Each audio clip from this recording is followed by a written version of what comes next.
first of all, I would like to welcome everyone who has joined. So we'll go further forward with our new presentation that we have organized today. So to begin with, let me just briefly describe about our presenter today. So this is Engineer Vidura Bandar Vijayakon. I got to know him actually when I was in the YMS as an assistant secretary. You might remember during that tenure, we had a debating competition and there were inter-university debate teams created, and Engineer Vidura was one of those debaters at that point. And they came to the grand final against, like there were two teams. The grand final was between University of Peradeniya team and University of Ruhuna team. So Engineer Vidura was from the University of Ruhuna team. He was actually the leader of the team. So now he is working as a certified AI engineer. He's also a proud product owner and Sri Lankan chapter lead of the Omdena and a senior software engineer at Virtusa. Also, he's former co-founder of COO at Trivate Innovations. He's very interested in speaking and delivering speeches regarding, particularly as I have noticed, artificial intelligence related applications. He's also a mentor for the young undergraduates. So as I said earlier, he was an undergraduate at that time when I was the YMS assistant secretary, but now he is a BSc Honors Electrical and Information Engineering degree holder.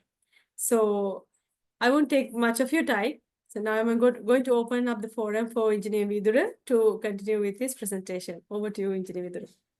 Yeah, thank you, Engineer Sarah, for that nice intro about me, and warmly welcome all the attendees to this short webinar explaining how we can utilize the Gen AI, the artificial intelligence, towards the energy and power sector.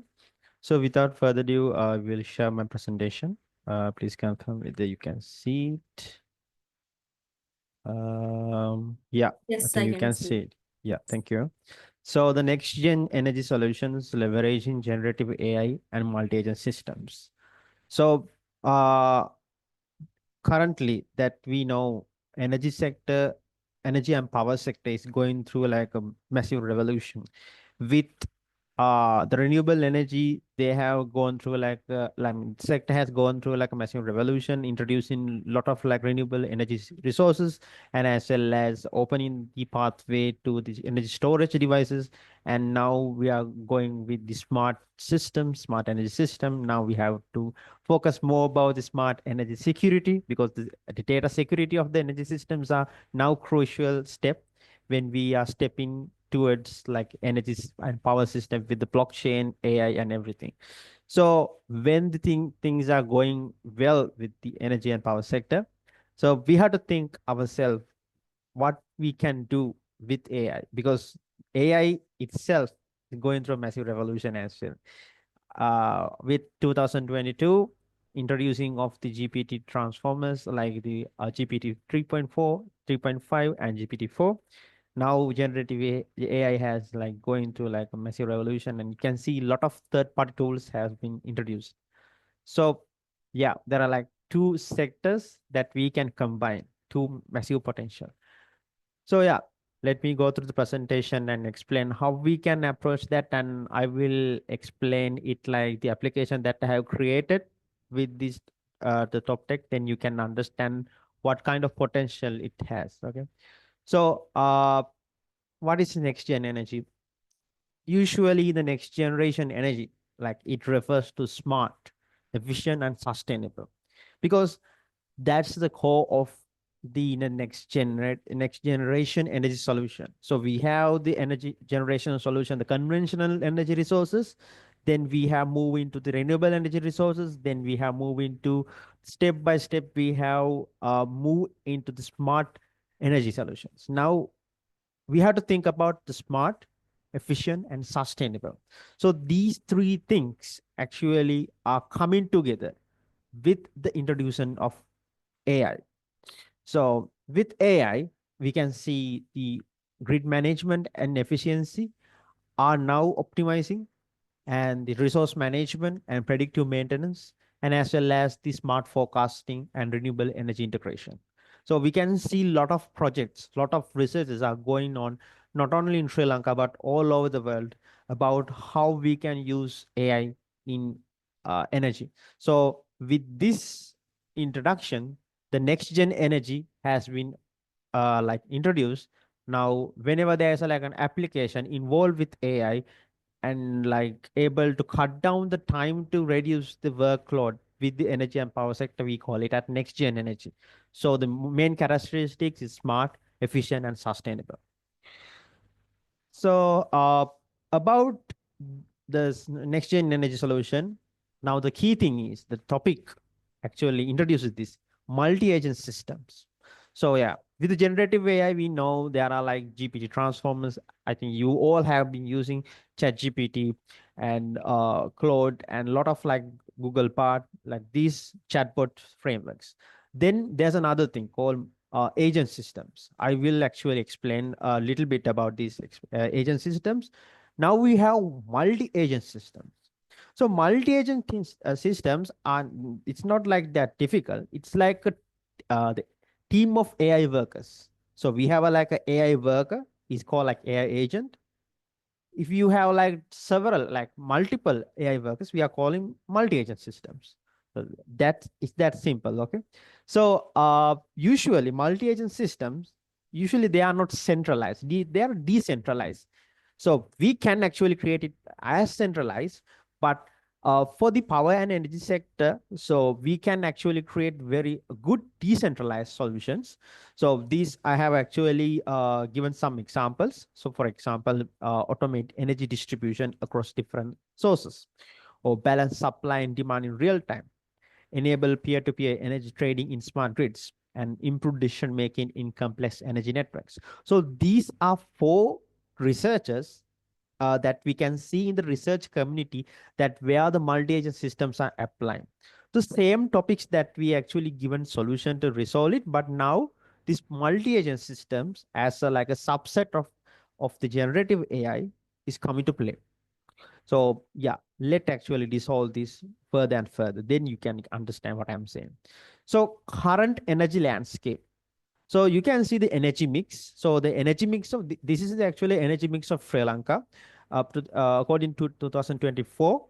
So the Sri Lankan energy landscape, if you see that fossil fuels are 55%, the hydropower 30%, and you can see the solar and wind percentage. So this actually can be varied. Of course, this is very different up to date actually. So as you can see, the Sri Lankan's energy landscape is actually having like lot of challenges. So high dependence on fossil fuels, grid inefficiencies, and increasing electricity demand. And as well as we know, there are like multiple projects are now coming up with the foreign government support, and a lot of like proposals are coming now. So we can see like a good like the transition is happening now in the Sri Lankan energy and power sector, but it's slowly, but actually it's rising. So the main thing that we can think, like, why can't we use AI? Why can't we use generative AI, the recent AI solution, to the fast forward our process? So this is where the critical point. So I think you know the current energy landscape, because Sri Lanka is known as like the country which has like so many lakes and so many water reservoirs. So we have like the hydropower mainly, and as well as the fossil fuels are there, and solar and wind farms, several wind farms, and the recently that we had like the waste energy power plants as well. So you can see like Sri Lankan power and energy sector is rising, even though like there are many challenges. And so generative AI in energy. So as I mentioned, so I have just described the topic itself. So the next gen AI solution, and what are the multi-agent system. You get like a okay brief idea. Now let's see what is generative AI. So generative AI is the one that we actually now facing it right now. So whatever the tool that Chat GPT or Google Bard, any tool that you can see as like a chat interface, now is powered by generative AI, like mostly. So generative AI, if I tell you simply, it's like create new data patterns learning from existing data sets.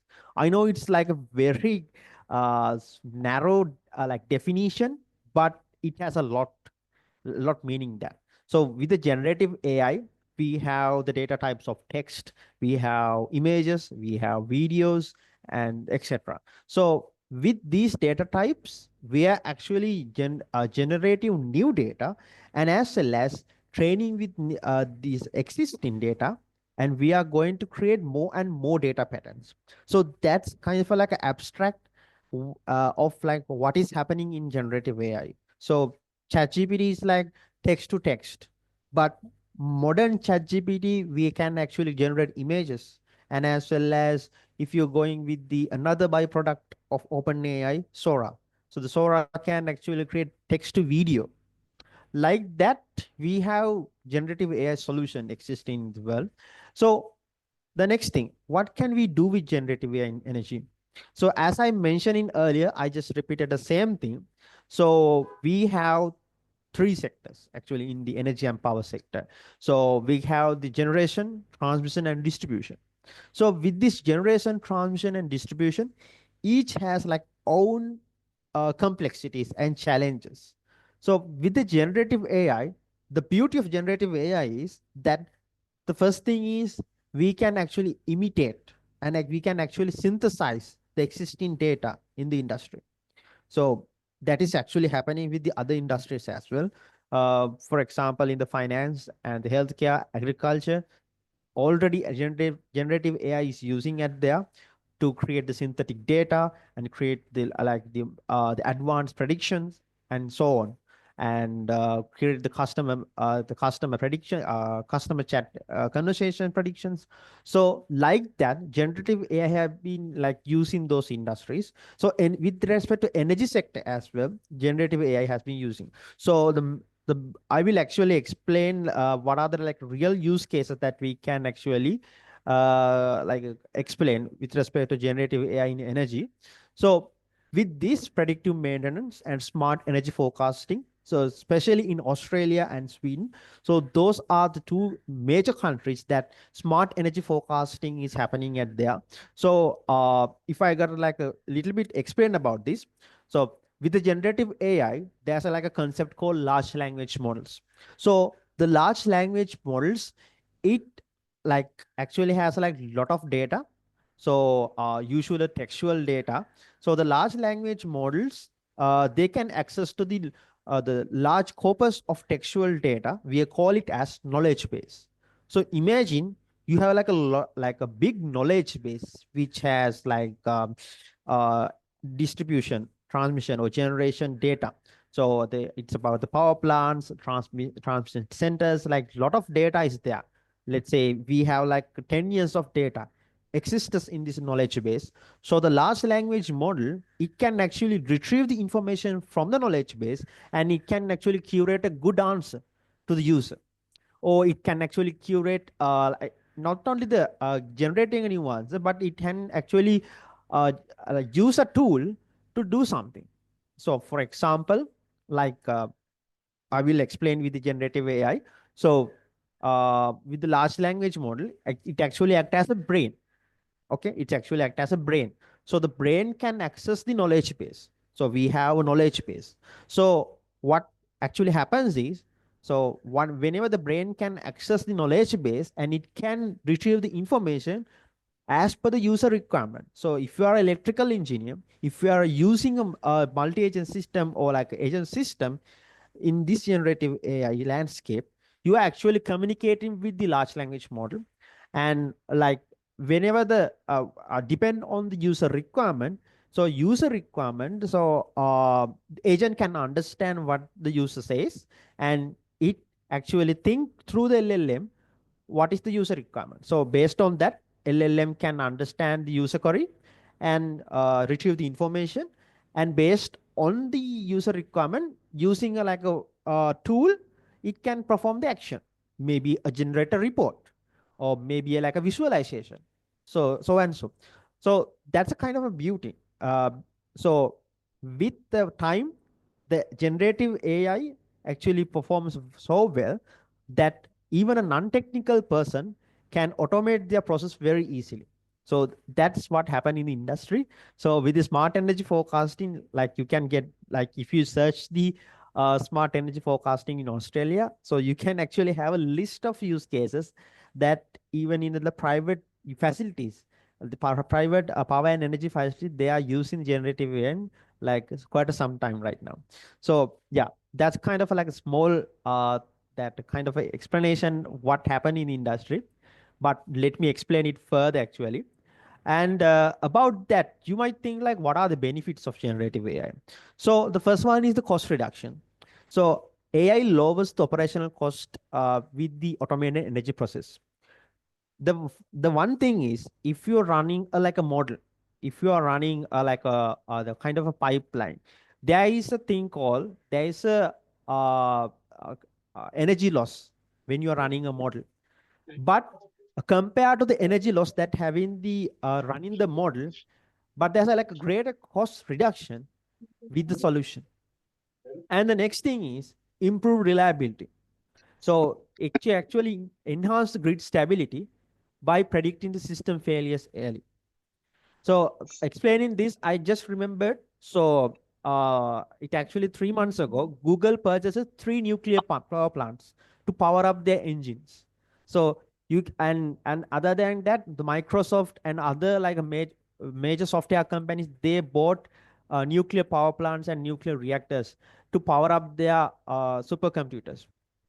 The reason behind that is they know the importance of having the generative AI, and they know the importance of having and running the generative AI in their like overall systems. So because of that, to to sustain their compute power, they actually bind the power plants. So you can see the image. You can take like a picture what is happening right now. And the third one is the sustainable energy use. So with the lower carbon emissions, so AI can optimize the renewable energy resources. So basically, what it tells is like it can tell people how we can use the renewable energy resources for the electrical engineers, for the community. So it's like revolutionizing. Okay. And yeah, that's kind of the benefits. And yeah, I actually got some examples in here. You can see multi-agent systems. So this is actually it actually enables direct peer-to-peer energy trading without the centralized grid control, and as well as AI agents. Specifically, they adjust the energy consumption based on the real-time supply demand fluctuation. So there are like multiple apps released in Europe actually. So with respect to this the supply and demand fluctuation tracking. So these are like two examples. And challenges. So these challenges actually applicable to the Sri Lankan community as well. So tech conformability, that's the first thing. So to the non-tech people and as well as the domain experts, we should explain how we can use the AI in the energy sector. So for example, this webinar as well is like a initial point. So we should actually remove that fear to get involved with these technologies and the tech unfamiliarity and unwillingness to change, and lack of qualified personnel and outdated infrastructure and cybersecurity risk. So there are like uh, quite a significant number of like research papers and researchers are now doing with respect to cybersecurity risks in like smart grid layers, because now with AI, like there are like if you use a like knife, there are like two use cases. Either you can actually use the knife to like a cut a vegetable or like a hurt someone. So the same scenario applicable to this AI as well. So either you can actually create a big threat or like a cybersecurity malware attack, or you can use generative AI or like AI multi-agent system to create like a chatbot to help people or like help electrical engineers. So both sides are there. So that's a challenge that we should face as engineers. And yeah, these are the top 6 use cases of AI in energy sector. I think you have sometimes like gone through this. So the data management, data analytics are there, and facilities and equipment development. As we know, like some of the factories, they have like a fully automated factory lines that actually create the equipments, no longer human involved, and waste storage and disposal. It's like a massive problem in like all over the world, but we can actually successfully use them to analyze what kind of waste that we have to dispose and actually what kind of benefit that we can regain. And equipment management, of course, equipment management is another thing that if you're more concerned about the cost management, you can use the AI systems to do a equipment management, like a kind of like an analysis and determine which equipment that lasts long and how to replace those things, and employee training. So this is no longer actually having like a lot of like 1,000 or 2,000 people, and like having like halls. So it's about, you can actually do the employee training by like AI chatbots, not chatbots, actually AI trainers. So they actually assigned with the individual like horses, and they can be assigned with the different LOs to follow the content. So this is how actually the energy industry is going now. I know the lot of people are actually uh, going through this, and these are real life examples that I have picked up. The Shell company, for example, Shell uses AI to optimize inventory and reduce waste, and they are monitoring 10,000 equipment pieces to prevent failures efficiently. So can you imagine?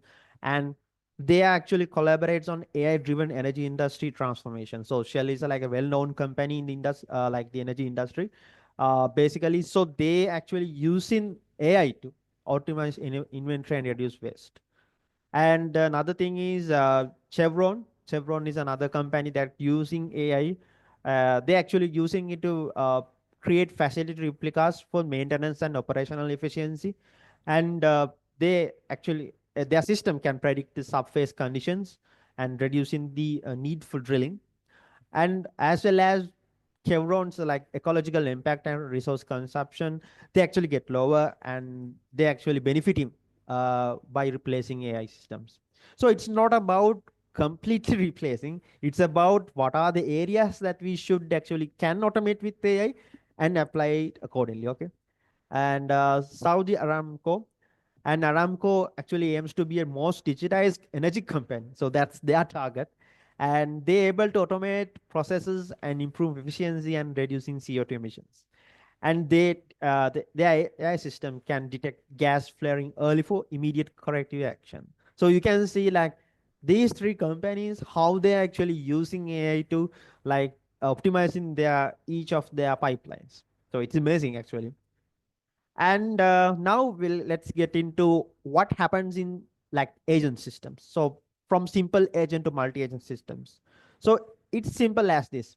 So in earlier chatbots, like earlier like chats, like you can see there are like very rule-based agents. So if you visit a website, there's like a chat button at the lower bottom area. You can see like if you click that, it asks hello, good morning, and what need you have to fulfill, like that. So those are called rule-based agents. So they're actually following predefined instructions, and that's it.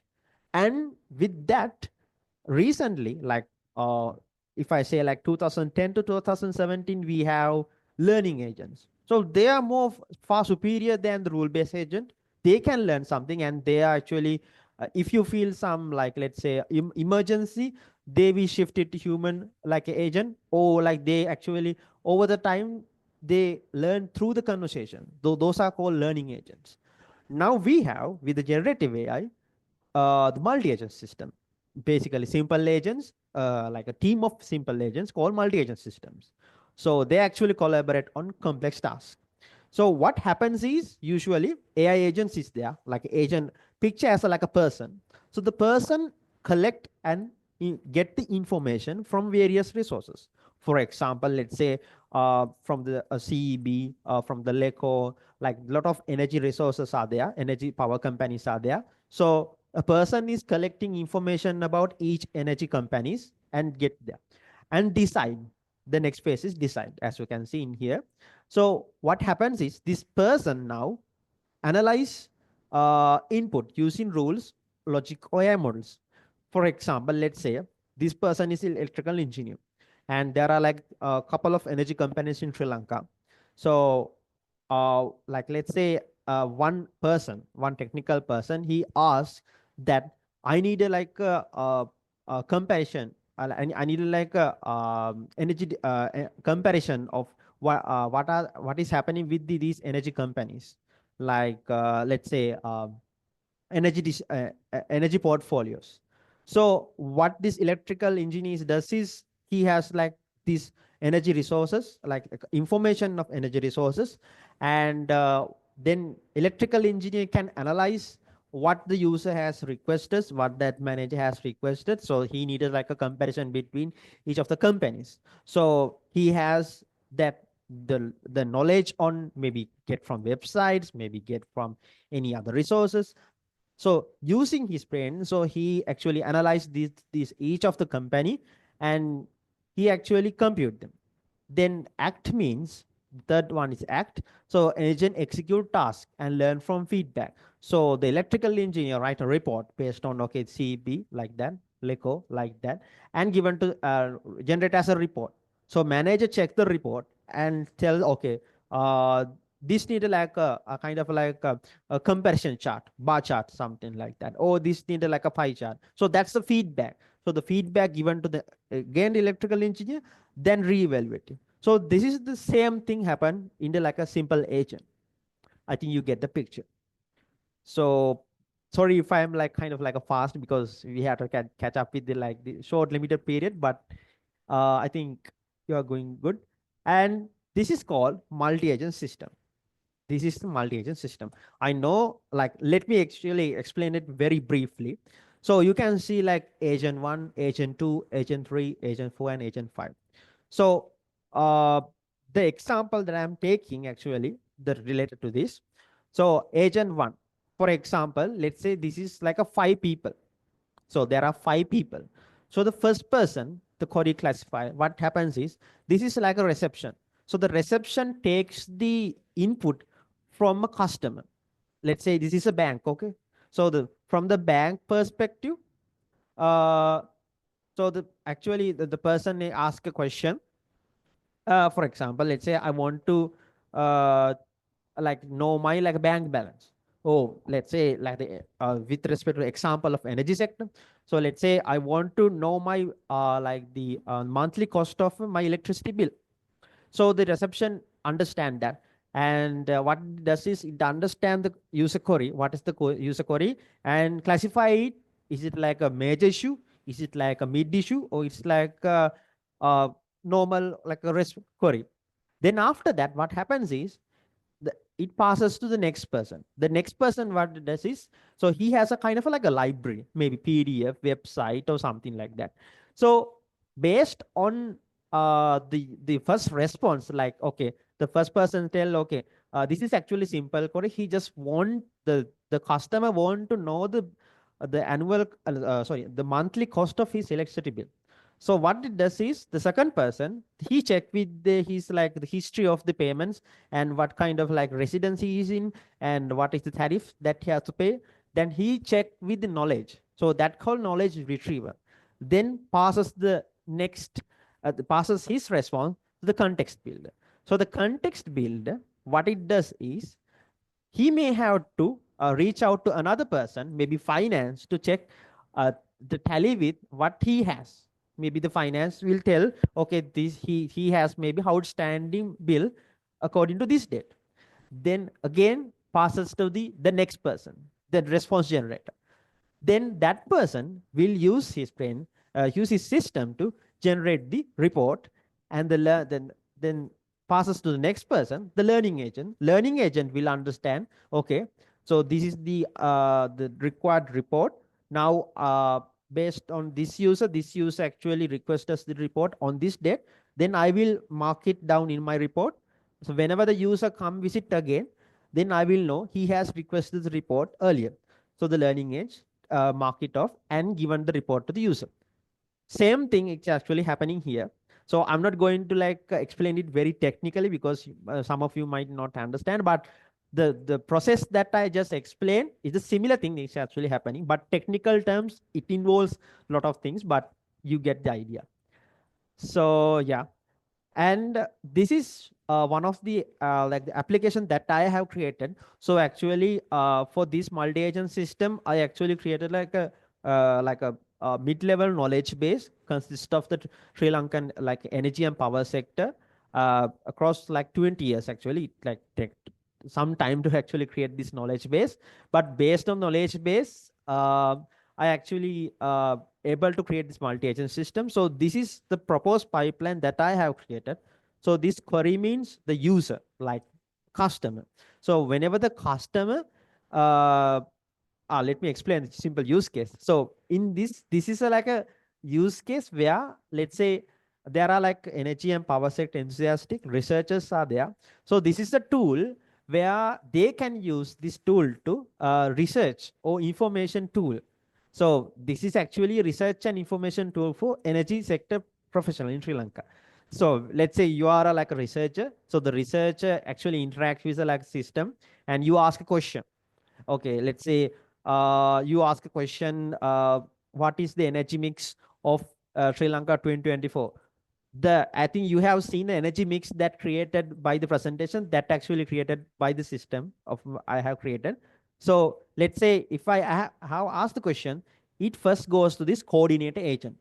So the coordinator agent, what it does is it actually controls, not control, oversee the all agents. So it then send the agent, send the like my question to the sub agent one retriever. Visualize the example that I have earlier mentioned. Okay, so I just asked from reception, just please give me an energy mix of 2024, then passes to the this person retriever. So he searched the library and okay, 2024 we have the energy sector. Okay, we have solar power, we have hydropower, we have the conventional power. Likewise, he retrieve the information and passes to the analyzer agent, then analyzer the next person. So then he analyze, okay, this much of percentage, this much of percentage, okay, I have to note it down. Then again, the synthesizer. So in this use case, what synthesizers do is it actually match with what I have asked, and it finally generating my response. Then the workflow manager is there. So workflow manager is kind of like a learning agent. So whenever the system makes a mistake, it understand what is the mistake, and it actually whenever the next time I'm asking the question, and as well as whenever there's a mistake, it correct it and given as a response to the user. So just let me go to the website. I think you can see the website, isn't it? Yeah, okay. So this is like a kind of like a sample website I have just created. So we have intelligent search. So you can actually ask any question. This is actually a live website. And data visualization, you can actually generate any chart and graph. And this is policy insights. So policy insights, in a sense, you can either check with the government references or academic preferences. And this is actually the real-time power stats. So the resource, I like get the real-time data from the CEB. So you can see the real-time power statistics. It's actually like updating 30 seconds per 30 seconds. And this is also updating. And if you go to the intelligence search, it even actually get the solar energy received for the Earth as well. So that agent, this is actually the task of learning agent. So it actually measures with the Google Earth engine, and it actually record those things. So let me, I just select a example query, okay, and submit query. So you can see query process. So I even actually, so this is the answer actually, main and renewable energy resource in Sri Lanka. So hydropower, solar energy, wind energy, biomass, mini hydro. So if you click visualization, so this is actually generated. So this is a very updated one. And I actually included this live agent demo. So what is happening behind the scene? So you can see the coordinate agent, analyzing query and orchestrating agents. So it means like, okay, oversee the agents, what is happening. So it takes 0.8 seconds. And workflow agent, so the planning query processing workflow. So I actually added this workflow manager to plan how it happens. And assistant agent provided supplementary information. Retrieving information from knowledge base. Analyze retrieving information, analyzer, synthesizer. synthesizing information into coherent response. Coherent response means like the response that we are expecting from the system. And this is coordinate agent. Again, it's actually processing. This is why this is happening, because it analyzed the whole user conversation until it done like finally evaluated. So it just process it like keep appears as processing. So yeah, that's that. And if you click the data visualization, you can actually say pie chart or something. Let me check. Yeah. So if I can visualize the energy mix revolution in Sri Lanka, and you can see the energy mix evolution, it shows to there. So, and the results are there, and the policy insights. So, mm, let's say what incentives, maybe something like that. Yeah. So the what incentives are available for private investors in renewable energy. So you can see Sri Lanka offers various incentives, standardized power purchase agreements, and tax intensive, and everything is there.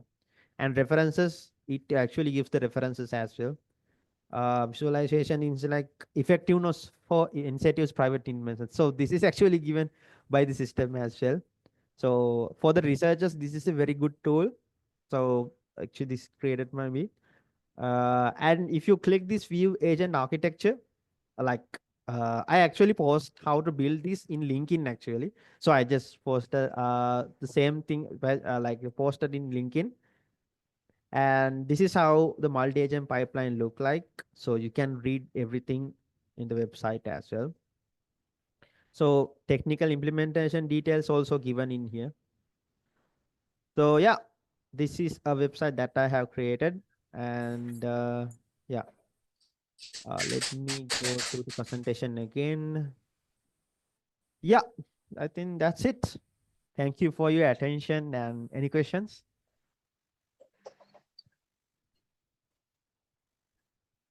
Yes, are there any questions? So I'll start with the first question then. I was actually, when I was listening, I was like quite curious about how do you ensure that this model is accurate, like the data now, mostly I think you are getting the information from one website, it's CV website. So there's a possibility right now, from my experience, when I have used ChatGPT and other chatbots, what I felt is now they give some information, but most sometimes the information is not accurate. So how do you ensure in this system that you make get the accurate data or information? Yeah, that's a good question. So, in these multi-agent systems, it's not just like scraping the data from a website. It's about retrieving the information from our knowledge base. So, as a like an engineer, so what we should do for the knowledge base, we have to update it regularly. So, for my knowledge base, I actually included all of the resources, but I actually uploaded the documents and PDF and everything. Like most recent documents, I actually updated as like most recent documents and like agendas and everything.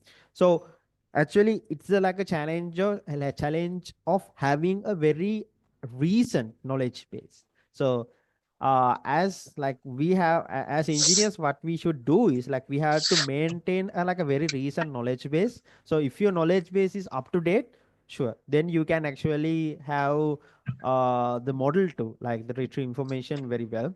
And another thing that what you have mentioned, so there are like specific large language models that we can build from scratch. So for example, for energy and power sector, we can create a specific maybe energy LLM, something like that. So if we created that, so the large language model, it actually trained with, it actually built with the energy and power sector data. So then it knows how to work with the energy and power sector data. In this scenario, I have used the localized like LLMs and Mistral and as well as Llama models, and I have used the GPT-4 model as well. So when this is actually the multi-agent system, we are not like strictly required to have an own LLM, but if we can create a like own LLM, then actually it's very important, and it's like very beneficial for the electrical engineers. So if you have like own LLM for the energy and power sector, then you're good. If you don't have, what you have to do is like you have to have like a very recently updated knowledge base, and you have to make sure knowledge base is having the very recent information. If you have that, then you have nothing to worry. Thank you very much. So, is there anyone from CEB who wishes to ask any other queries?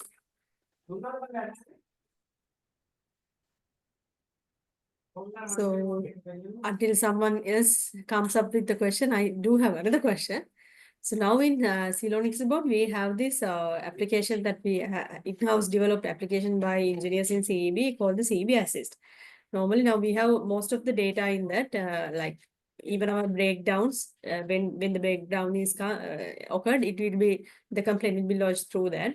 And for years now, I think particularly more than 4 or 5 years, the data has been accumulated. And there are other reports including like uh, what sort of breakdown is it caused by natural phenomenon, or is it a like a monkey or some other caused incident and so on. So there are the we have the information. So what do you think, like if we develop a system like this, will it be possible for us also to recognize what kind of like the patterns are there in these kinds, and develop solutions for them to minimize the failures and improve our operations and maintenance? Will it Of be course. possible? Yeah, of course. Like if you have like a massive data, I think like as what you said, like you have like a massive data set, like having like the breakdowns and everything like across the three industries, like generation, transmission, distribution. So if you have that so much of like data set, I think that it's like very wise to like go with this system, because with this multi-agent system behavior, like when we actually create a multi-agent system, like AI engineers, this call as agentic framework. So if you're like, we have to go with the agentic framework, so that's a kind of a framework that allow us to create agents. So if you have this like this much of data, usually you can go with creating a, like a knowledge base and host it as a like knowledge base. Then with having this knowledge base, you can maybe like create like the own LLM, like large language model as well. So then you have the large language model as a brain, and you have the knowledge base. So you can actually create like a multi-agent system, which actually automate every sector in the CEB actually. Yeah. That's very interesting. Thank you very much. So I may have a lot of other questions, but I think, ask from you later as well. Yeah. So is there anyone else who has any other questions or any other? Can you hear? Yeah. Engineer Vidura, thank you for your presentation. It's nice, nice and interesting. So we know that actually with the development of LLM and GPT in the latest train transformers, the generative AI developed recently. I've seen some recently with some energy forecasting using some machine learning and deep learning. It's very interesting using this kind of chatbot or the generative AI model. So I need to know about your train model. Actually, you for the train purpose, did you use some GPT or as GAN LSTM or else how you actually how you test this validation? Little bit simple idea about how you the what kind of model use train for this.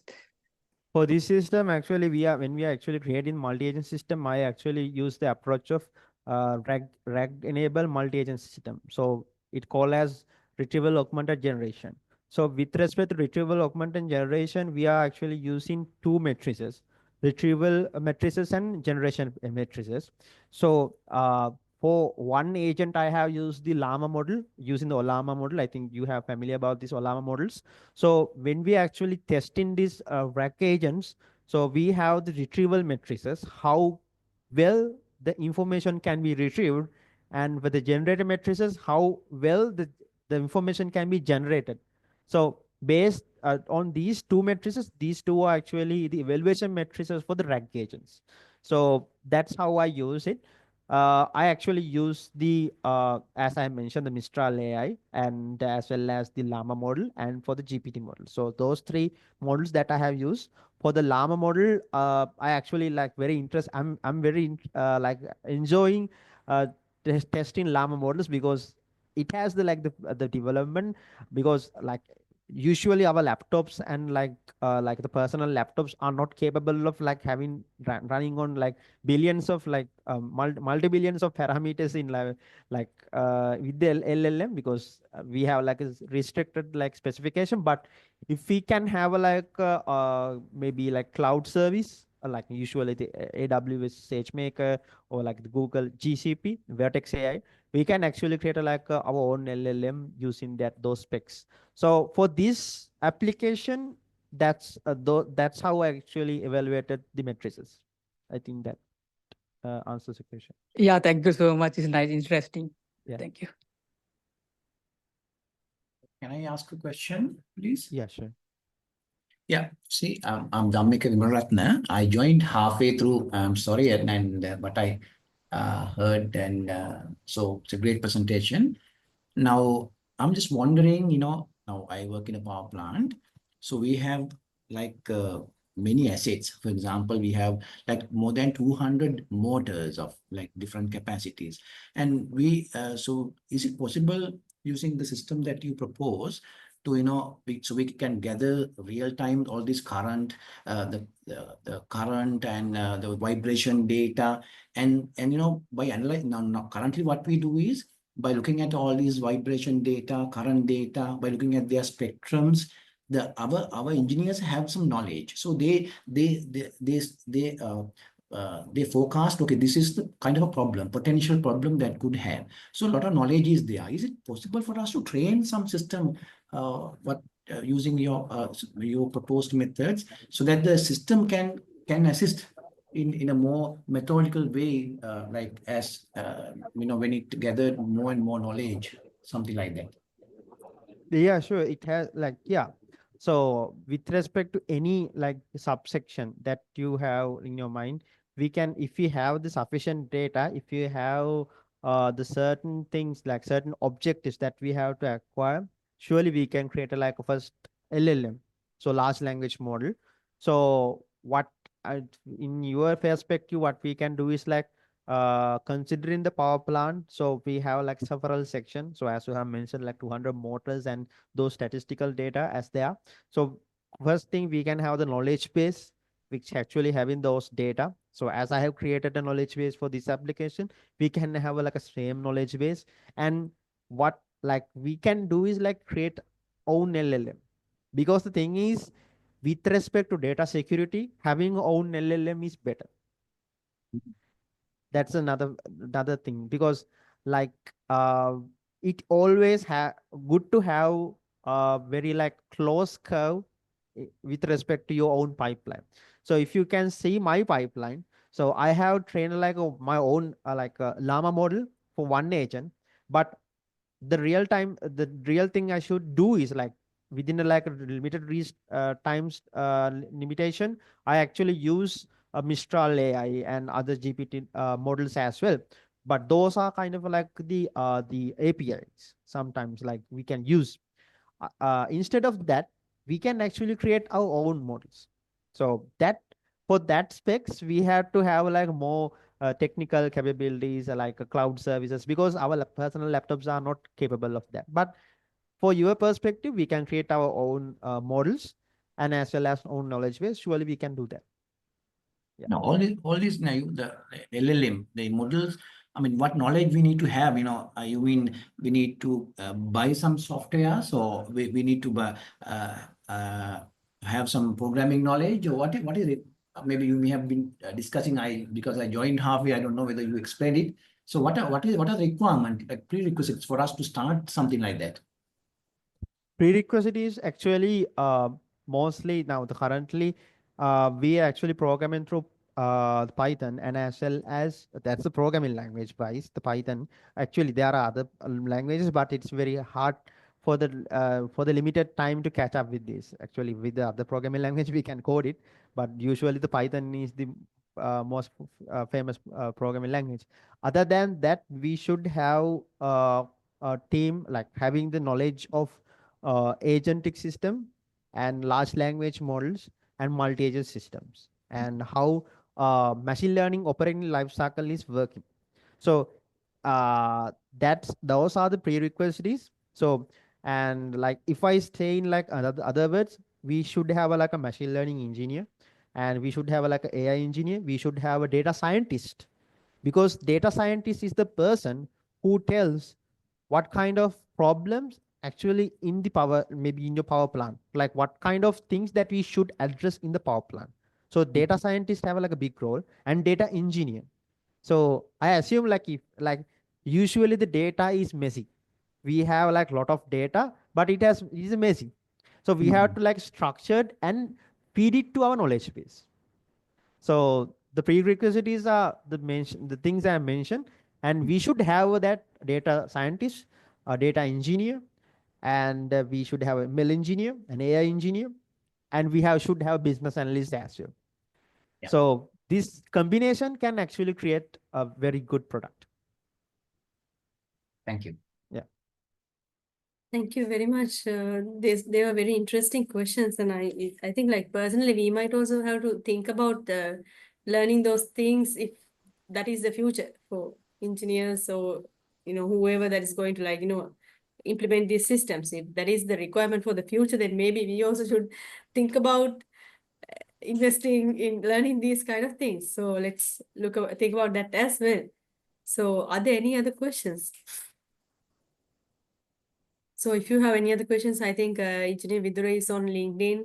He's on X, and he has, you can contact him anytime through LinkedIn. And I think he's really, anytime he's ready to help. So it's a good thing that these kind of things are, the new generation is aware of. So what I would like to suggest and propose you is, Engineer Vidura, if possible, there is this technical conference coming up in IESL. So you can also submit a paper. So I request you to consider that. Yeah, sure. So this will be a good. I'm actually preparing one now, right now. I'm Very going nice. to post it. Yeah. So we are looking forward to your published paper as well. Yeah. Thank you very much. So And then. one other like last thing, like I actually maybe like you feel like I'm going like a very like a roller coaster throughout the presentation, because like within like a very limited time I had to like give the idea. So for the requisites and everything, like there are like a lot more to explain actually, detail by detail. So if any person actually interested, please reach out to me.